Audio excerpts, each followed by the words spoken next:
Hello, Christ Church. My name is Paul Fowler, our Lake Forest campus pastor. So thank you so much for being here. Part of our Advent devotional, walking through the book, The Good News and the Hope of the Christmas Story. Again, we want you to get a larger picture of everything that is happening in this story. And as you think about this season, how are you processing ways that God is calling you to greater things or to move in such a way in light of this big story that changes everything in our own lives and the lives of really everyone around the world? So the last couple of days, we've been talking about how the angel Gabriel comes to this young, unmarried woman named Mary and has this incredible story of this person to come named Jesus, who would be the Most High, who would do radical things. So how does Mary respond? Well, if you remember Zechariah and Elizabeth, the previous story that we looked at earlier in this week, Zechariah says, how can I be sure of this? You see, Zechariah wanted proof.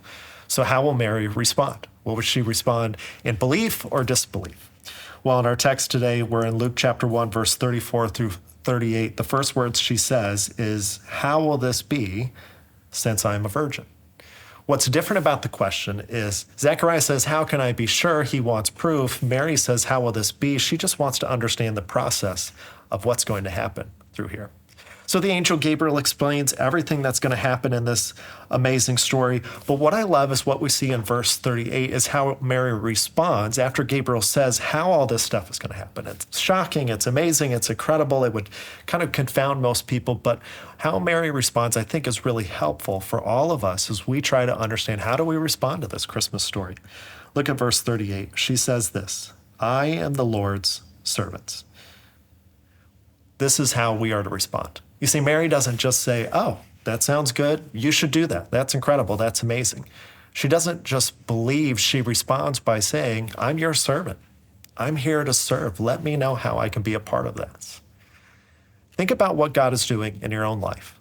Is it possible that during this season that God is calling you to greater service in some way? Have you even kind of prayed and considered, God, what are you asking me to do? Making some space in your own life. You see these incredible stories that we've walked through this whole week. It required a response that God is using just ordinary people for extraordinary things. And Mary exemplifies this well in saying, I am your servant.